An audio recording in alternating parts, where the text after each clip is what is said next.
family home has been in the leafy suburbs of Newcastle. We met Paddy after he'd been released early from prison, having served part of his sentence for kidnap, torture and escape. Cataract on my eye, and I went in for an operation before I went to prison. And the prison wouldn't take us for my treatment. And my eye hemorrhaged, like the surgeon told them. I lost my eye. Since his release, Paddy has been enjoying his role as dad to his two sons, 11-year-old Buster and 1-year-old Jack. Pop a little Conroy in, Minnie. The size of his head. That's how you can tell a proper Conroy by the size of our nut. I mean, look at our Busters. Maureen has stuck by Paddy for 30 years, despite their unconventional courtship. People always laugh when they find out how we met. I used to mug her. I used to walk past me. Take her pocket money out. He was a bully. So I met her. I used to... She was a bully at all. She didn't even want to go out with us, did you? No. I just got her by the hair and I just took her home one night. You think I'm joking, don't you? He was a bully, man. A bully. Never the conformist, Paddy has smoked dope since he was 16. This is the organic way to smoke dope. It's called a volcano. Loads of people who grow it just fucking feed them shit and put sprays on and then you smoke it, you know, and it's best if you grow your own. You see now it's fucking organic. And it just makes all the difference. What more do you want in life?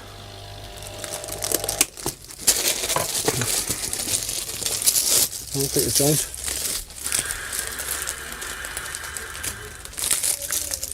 It's like smoking fresh air sometimes when you get wrecked. That's all I do, but after tea time I just can't get stoned for the rest of the night. The organic way. If you're growing it yourself, fucking it's even better.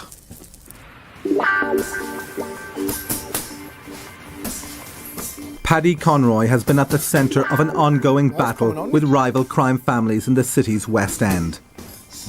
The gangs trade on violence and fear, and their feuds have seen punishment shootings, petrol bombings, kidnap and torture. You must be a dangerous man, Paddy Conroy. I don't think so. I mean, we're dangerous if we've got problems with us. If you want to come and attack us, yeah, I'll be a dangerous man. But other than that, I think I'm okay. Paddy's problem is with the new breed of criminal, those who he believes operate outside the accepted criminal code. There's loads of families from our sort of backgrounds who are good people. Even though they're villains, they're not bad people. But you do have families of villains who are bad. You get families of villains who've got no morals. They're not fit to walk this fucking earth. Paddy's enemies went one step further. A contract was taken out on him within weeks of his release.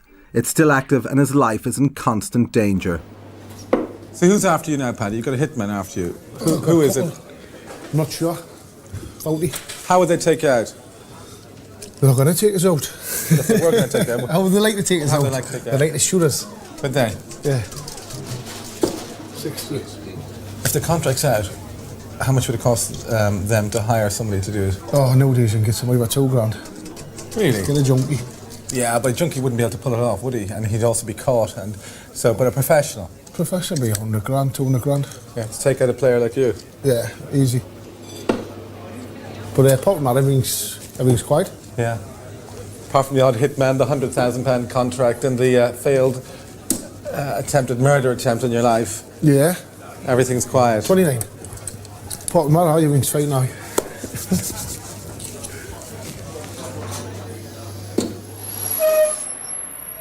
While he seems to shrug off the threats, there are many people out to get Conroy. He wears a bulletproof vest in public, and his friends constantly watch his back. Well, I'll let you go. I want to get away with this lot, right? I'll see you tomorrow, right? Take care, lad. See you later. But when the security lapses, the stress is palpable.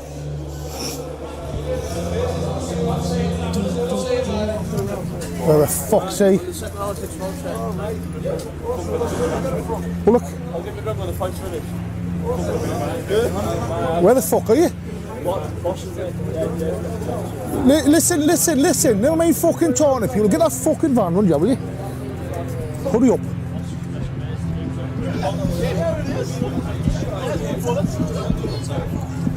There he is. All right.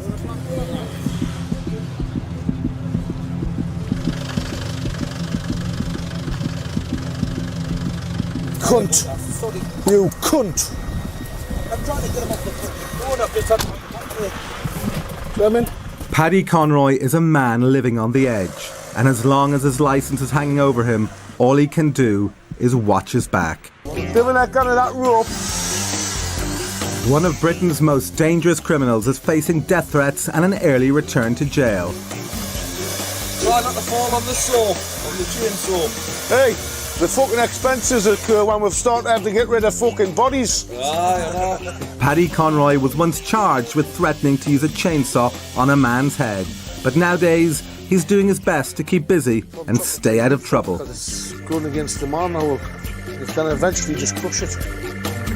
He's currently on licence, serving the remaining few months of an 11.5-year sentence for torture and kidnap. Any misdemeanours, and he's back inside. Oh, look at the fucking fence. He's got a kill me. Oh, sorry. He's got a fix at the Merriman.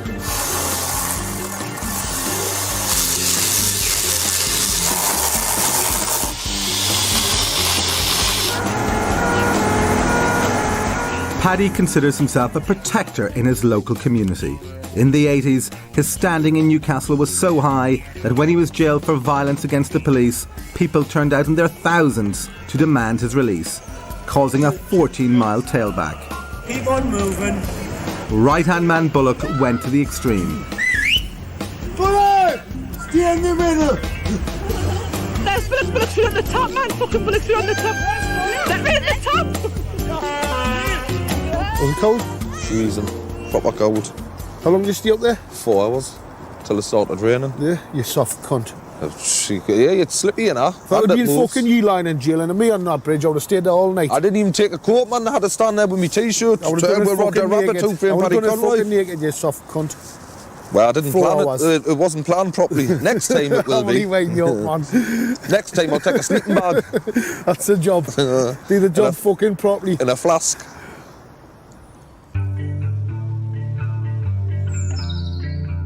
Before he went to prison, Paddy invested in property. This tranquil spot is 30 miles outside Newcastle. Paddy has embraced country living. I can't see you with tending a vegetable patch, Paddy. Me? I love growing veg and that. Are you going to be doing, you know those allotments, growing the biggest turnip and all that? Yeah. Would you do that? I'll show me trophies at the house. I've got a few trophies where I've won the league show. The leak? Oh yeah. Really? Second and first and that. The biggest leak? Yeah, I was in the newspapers before I got nicked. Did you? Aye. I've got a few trophies in the house, in the Really? garage. Paddy, you're an unusual villain. How's that like? Oh, most villains spend their night out in the town, well dressed and lashing it in cocaine, and you're growing big leaks. They're the gangsters, man. They're not the villains. Now, what's the difference between a villain and a gangster? A gangster lives in a world of his own, imaginary world, right? And the villain's just the way he's been brought up. That's like the difference between a cat and a bounder. It's all subtleties. I wouldn't think so. That's a big difference. The farm is a perfect getaway for him and his underworld contacts, but he must be careful. Not only is he out on licence, he is banned from using firearms for life. Even rabbit hunting could land him back in jail. But he can always find people to shoot for him. Now, you've handled a gun, but according to the court transcript, you've never pulled the trigger I'm a real gun. of a real gun. No. Yeah. Are you a good shot? I'm a crack shot. Are you? Are you? Paddy's right-hand man Bullock is also under licence, and for good reason. Guns. For example, why are you not allowed to have a gun? For my licence. Licence. Now, what offence was that? Section 18, wounding with intent. Yeah. And who did you wound? Billy Thompson. Billy Thompson, yeah. His legs fell off. His legs fell off. After I shot him, Yeah. unfortunately. Yeah. Did you think anything of it at the time, or did you just think that was business at the time? Was it? It wasn't business, he was threatening to have a shot. Yeah. So I said I'd be back to shoot him within 10 minutes. Yeah. And unfortunately I did. Yeah. I told the psychiatrist I was going to do it before I even done it, asked for help. Yeah. Told him I had access to firearms. My head was gone and that I'd just threatened to shoot my friend in the leg and that. Yeah. And just give us tablets, unfortunately. Shall we get a cup of tea? How are then? Let's get warmed. Bullock had been involved in an earlier gun incident. A game of Russian roulette with Neil Conroy, Paddy's younger brother, went very wrong. So he went like that with Bullock, just to mess about. And click, and now it went off, he's just messing about. But then Bullock grabbed the gun, fear, twisted it, and there was one in. And it went off. Just come up here and shot him. Just an sheer accident, you know. But they shouldn't have been playing with guns. And he died. He died, aye.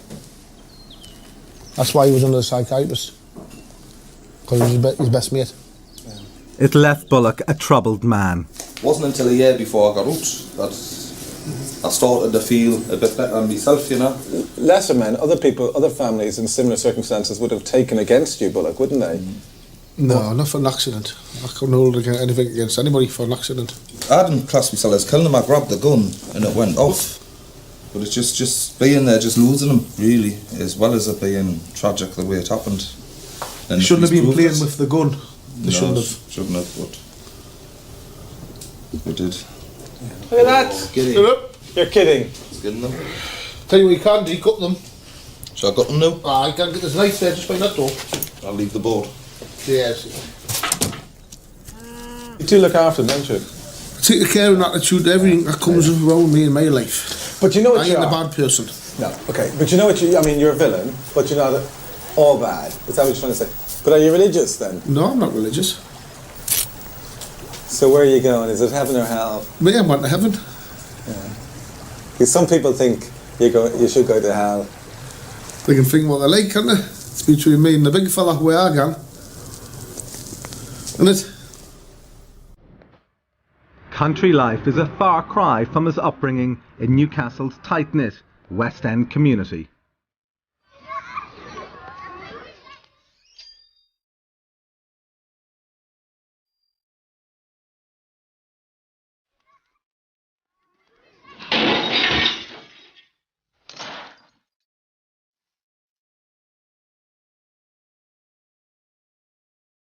The young Paddy was an apprentice to his father's criminal enterprise. The villain was just part of life in them days, especially from more deprived areas, and it wasn't viewed upon as any bad thing, unless you'd done bad villainy, like immoral things, which we never done. But general everyday villains are not acceptable. When his dad died, Paddy inherited the family business and long-running feuds with rival crime families.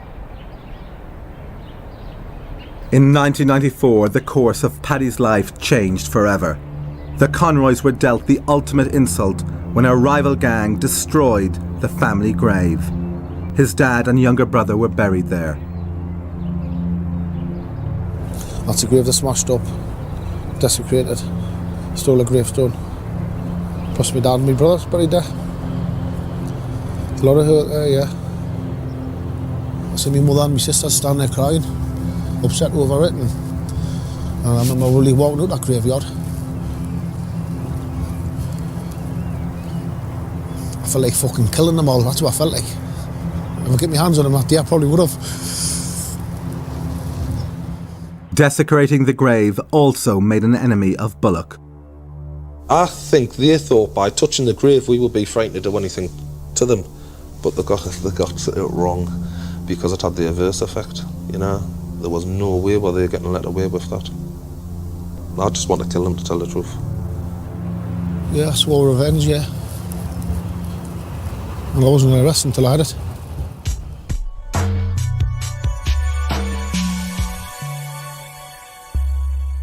Conroy then heard rumours that Billy Collier, a criminal who worked for the rival gang, was involved. The vendetta was about to escalate. I'd heard he was standing in the Blue Man public house with a shotgun at the counter, boasting that he was getting paid £5,000 to go back to the grave, dig it up, and chop parts of the body off and put it through my window. That was the plan. Fucking that was. I would have killed the whole family.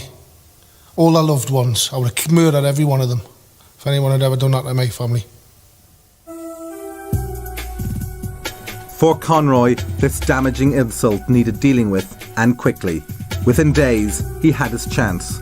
It's alleged Billy Collier, a member of the Harrison family gang, was kidnapped at gunpoint from a shop in the I Elvick placed my legs over a low wall, he said. A gas bottle was dropped on them 3 times. It's as if they were trying to break He was them. later abandoned in a house where he'd allegedly been tortured. Paddy admits kidnapping Collier and dishing out a beating. But to this day, he denies the specific charge of torturing him by pulling his teeth out with pliers. Just beat him up. Hit him with a stick. We co-accused. Hit him with a gas bottle, colour gas bottle. He got a beating, but he didn't get a great beating. Not the way he was really seriously injured or nothing. I think he just had a limp. And then he just started admitting everything. You know, we didn't ask him any questions. He just, right, I'll tell you anything. And then I left him I dropped him off, got him in the Range Rover. And I dropped him off about 100 yards away. That's when he got his teeth pulled out. Paddy was immediately arrested, leaving the score unsettled, but he would not be denied his revenge. The opportunity came when the perpetrators were themselves locked up in the same prison as loyal friend Bullock. I just went out onto the exercise yard on my own where the 3 of them were, and I just went, right, how about you want it? You know you're going to fucking get it. And I was pleased to see all the culprits get stabbed up and tomato sauce bottles stuck in their faces and you name it, they got it. Paddy's reputation was reaffirmed as the man who always settled his scores. I was pleased it's back in order and we're getting back on our lives, you know.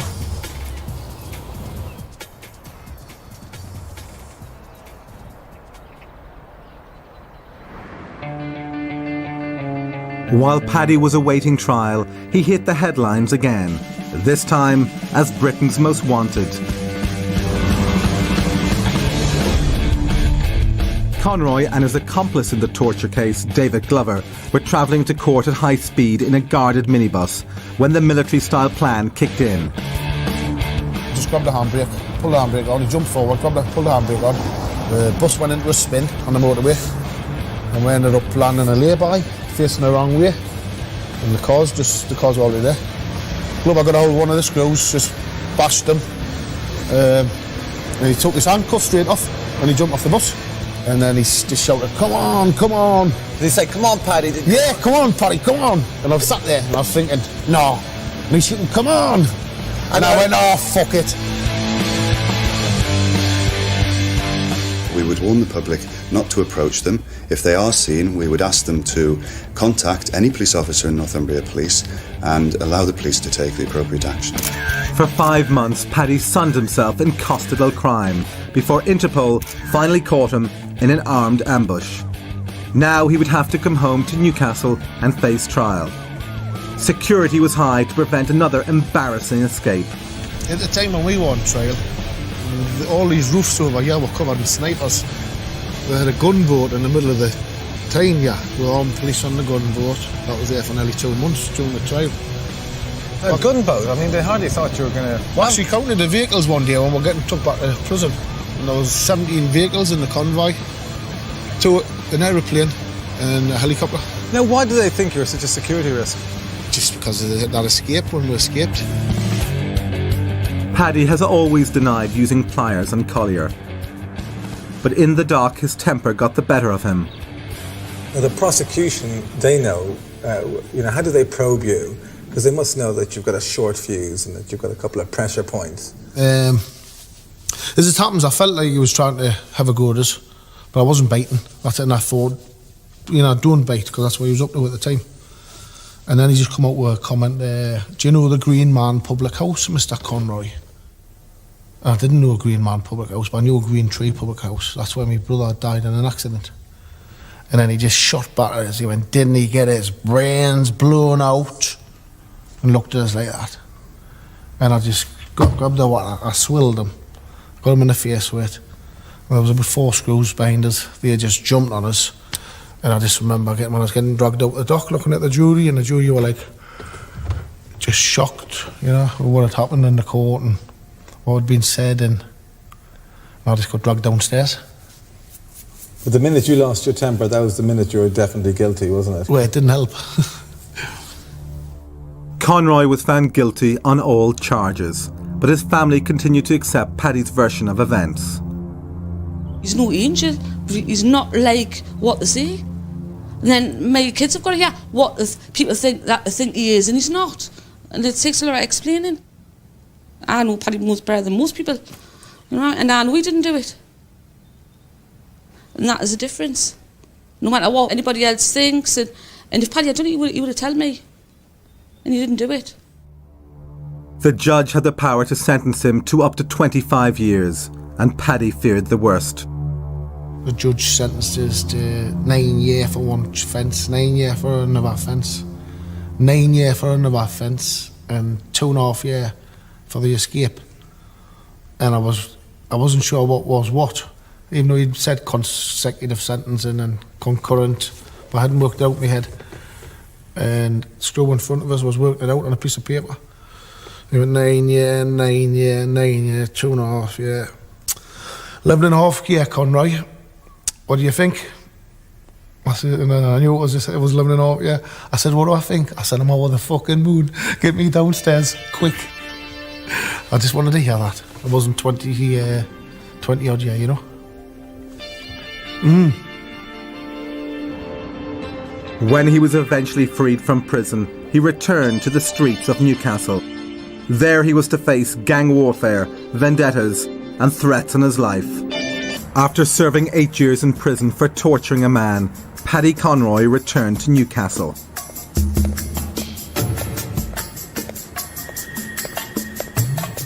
In the decade he's been away, his hometown has changed beyond recognition. A new gang known as the Firm have taken control, and their godfather is said to be John Henry Sayers, a bitter rival of Paddy's. They say they run Newcastle. So a lot of folk, they don't run me. Nobody runs me. But they do say that they run Newcastle, yeah. Paddy is on licence, so if he re-engages with his underworld rivals, he risks being sent back to prison. But there are more pressing problems. He has recently heard there is a contract out on his life. Friend and minder Bullock is by his side, but they are still not certain who ordered the hit. Well, it would be nice to find out who it was, for definite.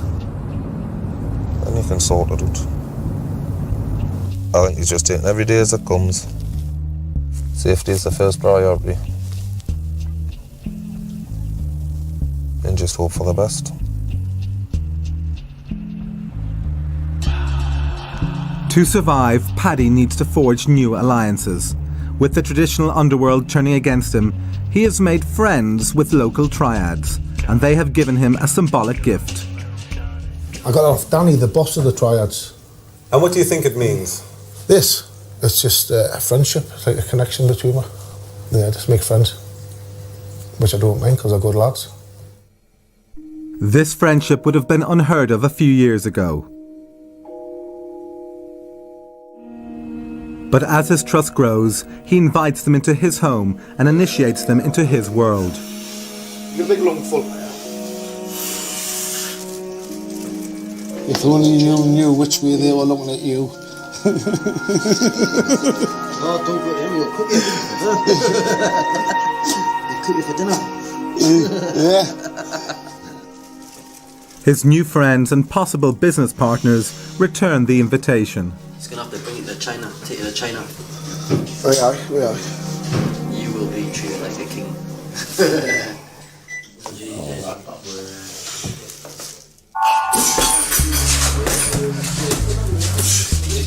Paddy is determined to re-establish his reputation in the northeast. His return is being closely watched by the underworld, particularly new kingpin and rival John Henry Sayers. With 22 months of his license still to serve, Paddy came face to face with 14 of the Sayers firm. If he engaged in a fight with them, he risked being sent back to prison. As soon as I got him doing, they were fucking honest. Used me head as one of them punch bags with a kick bag. They kicked us all over the road, kicked us unconscious. And they cut us when I was doing it on the road. I was just coming through. He was on top of us with cut throat, cutting us. It's not a big score. Loyal to his criminal code, Paddy did not report the incident. Many believe he is biding his time till the end of his licence before he exacts his revenge. The feud is on hold for now.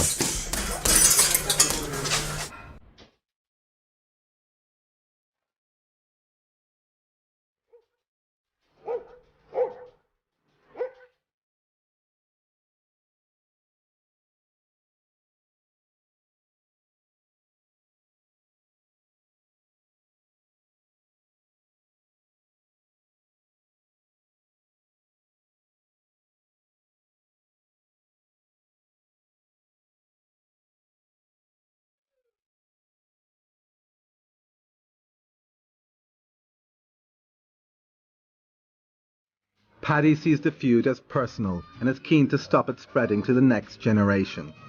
He takes it upon himself to keep them in check. His primary concern, though, is his eldest son, Buster. He wants to prepare him for his future role. But someday you will be the boss man. You know that. But I've told you, everybody went through their puberty yet, man. They didn't even know what it's about yet. What's going on with being the boss? It fucking is, though. How? Because after you gone through your puberty, that's when you start turning into a man, sort of thing. Paddy is keen to equip his son with the means to fight his own battles. In keeping with underworld tradition, he funds a local martial arts club. And I didn't want him rough for now, I didn't want him rough like me. But obviously if he gets problems or something somewhere, come in handy, you know. But I'd like him just to stay the way he is through his life, yeah. Nice, gentle, little, straight kid. Go on, war kid. Buster has learnt what it means to carry the Conroy name. They'll tend to try and pick on them. And I've told them just to hit them back. He's only 11, he's big though, you see, he looks older than what he is. He's just out of infants. And he won't, it's not in him, you know. Buster feels less than prepared for his role. I think I might have to have a fight with one of them. If they want to fight with us, then I'm going to have to do it instead of like telling them no. I don't know about the history of repeating itself, like, but you can see them going doing the same track as yourself sometimes, you know. Bit in ways, you know. I'm not his dad, I'm just his uncle, you see. I just tell him and talk to him. If I was his fucking dad, I'd be fucking hitting him. Till he fucking sees sense. I'm fucking here to the fucking end. As per usual. There's plenty of wars in this fucking tune. And I've been involved in all of them. I've never lost one. You've got to cope, haven't you? I mean, you've got to make the best of it. But it's no fun. Definitely not. So if anybody thinks it is, come and live it. So I see it, come and live it. You know what I mean? But, yeah.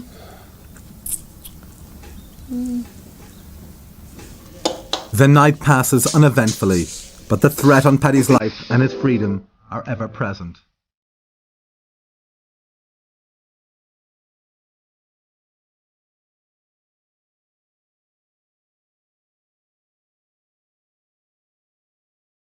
Durham.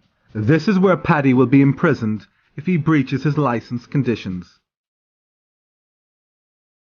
He has forced himself back to check on nephew Dylan, who's been locked up here. What can you do? Didn't they know? We've just got to get on with it. For a man who spent over a decade behind bars, it's a haunting experience. It depresses me every time I come to prison. It used to feel nice, you know. It's just one of them feelings you could deal with. I don't try to analyse it, but I don't like it. Everybody in there is depressed, you know. You can feel it off them as soon as you get in. The whole prison suffer from depression. It fetches, as soon as you get in the prison, it fetches everybody doing. First you're okay, you're up height, and then you just see everybody draws you in. You're like a disease. That's where I feel it. You feel it, and it drags you down to the whiff for them. But the whole, that's where everybody on the wing being down. It's a funny feeling, you know. And it's like it travels. That feeling travels in that space. And even if you're not feeling it, It just seems to, you can feel it overlapping you. Man, it's funny, it's strange.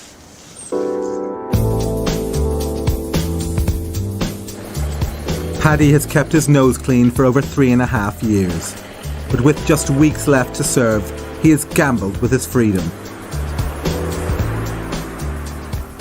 He has been charged with a public order offence following a careless run-in with the police.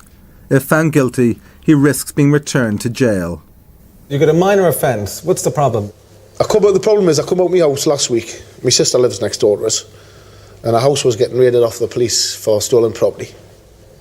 And I got out the car and I went, yeah, you fucking come here.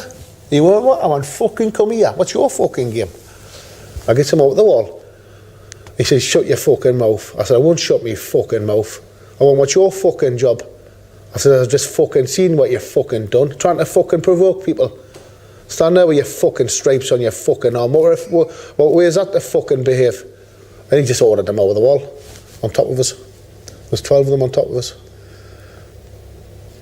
But I just went with them, you know, and I've been done for Section 5 public order offence, using threatening and abusive behaviour in a public place. It's not a public place, it's my property. It's my sister's property, and it wasn't in view of any public. So in law, I don't even know how they've charged us. But that's not the problem. I'm still got 7 weeks licence left off me 11.5-year sentence. And that's what I'm worried about. I'm out of court tomorrow. And I think they might just implement them last 7 weeks, because I've got another charge. And what does that mean? 7 weeks in jail. The following morning, Paddy Conroy, once Britain's most wanted, goes on the run again.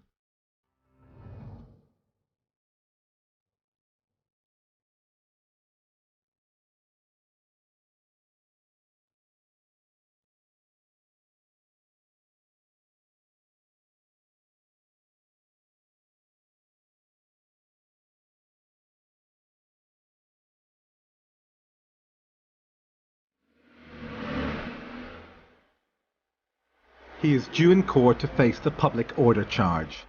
He's risking a heavier sentence by his absence.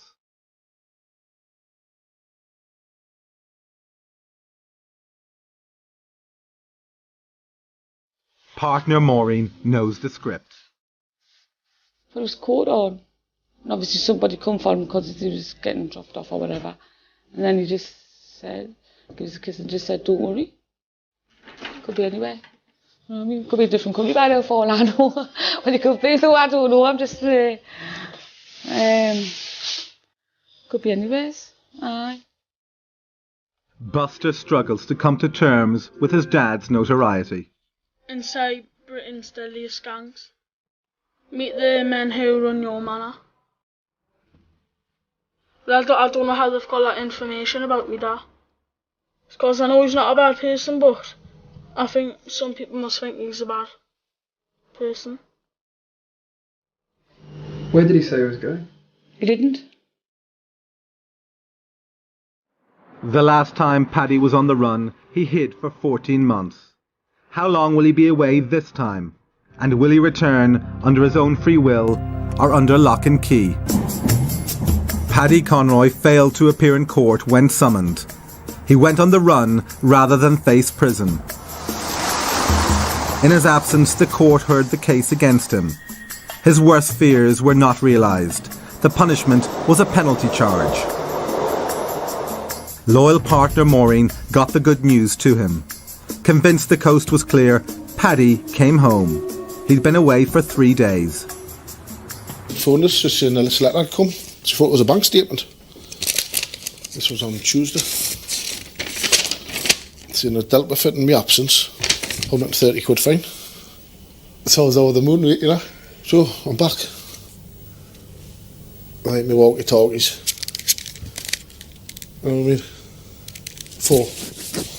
Don't get used to ring anybody at all, other than each other. These phones will ring just them other phones, just for safety. Yeah, I might have just getting back for Christmas Day. So I wasn't far anyway, not this time.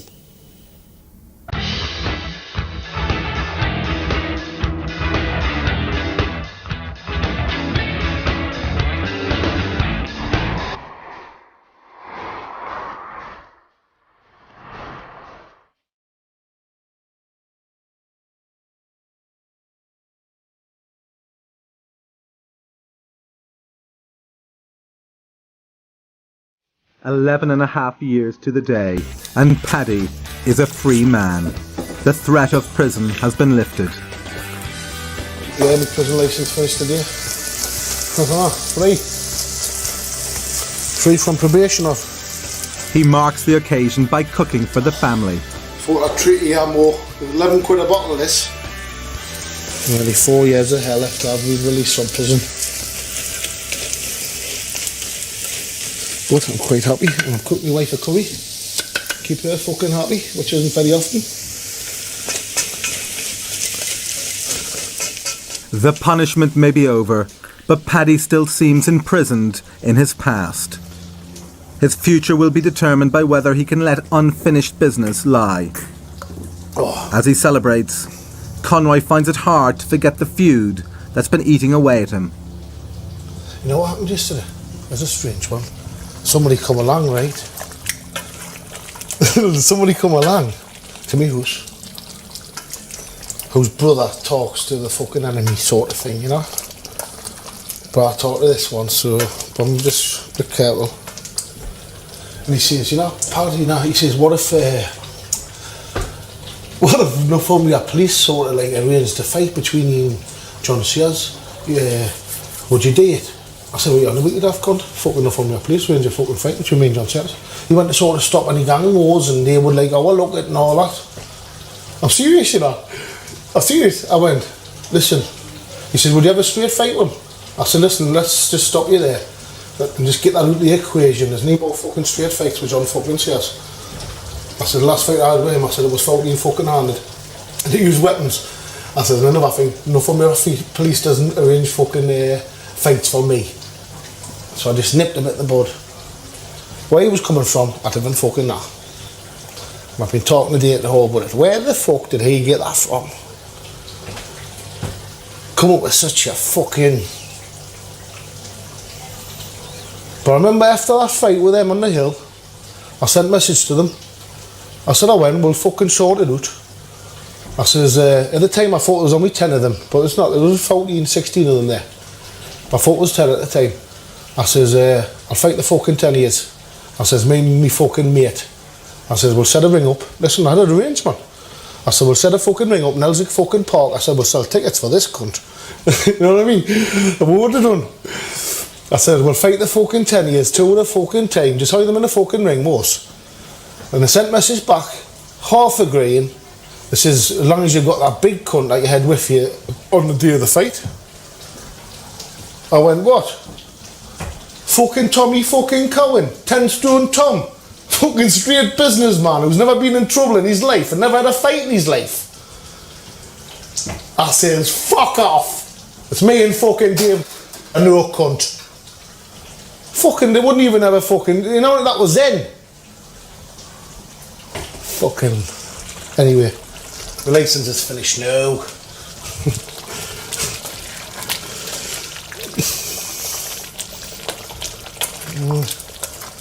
Do you know, probation office, the probation dragged me doing that fucking probation office. I went, here are the licensing people are thinking about having you back in on your licence. I said, what for? They said, there's trouble between you and the Sears. I went, yeah, let us fucking stop you there. I've got any trouble with the fucking Sears, yeah. They said, well, he's in blaming you, well, with these murders, he's blaming your phone court and all this. He said, I said, listen, hold on, that's the fucking Sears family, blaming the Conroy family for these murders. We ain't blaming anybody for anything, so where am I fucking doing anything fucking wrong here? But they're trying to have us in, me and on for me fucking licence, because I couldn't stand in the fucking dock, fucking blaming us for this and blaming us for fucking that. In one breath he's saying he's a fucking godfather in Newcastle, and in the other fucking breath he's fucking coppering every cunt. Who's he fucking kidding? Get that on your fucking documentary, you fucking arsehole. And when you think they'd have their solicitor represent them, who they got in between the Northumbria police and him regarding this fight? They've got the fucking murder squad representing them. Defending them for the fight. Everyone in Newcastle is scratching their fucking heads. Fucking got the murder squad in defending them, and he wants to, and they're blaming us for murders. I'll tell you what, this puts us in a fucking funny predicament, I'll tell you. It's a predicament I've never been in my fucking life. You know what he's after there? He's probably is trying to arrange a fucking fight with me through Northumbria fucking police. You know why? Because he wants them there watching his fucking back. He had them in fucking defending him when we were fucking nicked for this. You know, why should he fucking have the protection of Northumbria fucking police and any fight I have with him? I didn't have any fucking protection on that fucking hill when I was fighting fucking 14 of them. So he's not having any fucking police protection yet. So no, knee straight fucking fights. It's not a fucking cock. It's just knee straight fights where fucking Northumbria police is involved. You're coming on your fucking own, you arsehole.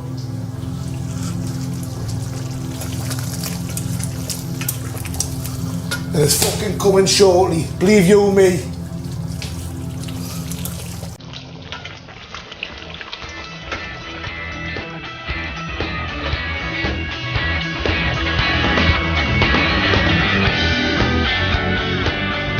Unable to turn his back on the past, Paddy Conroy is now free to face the future.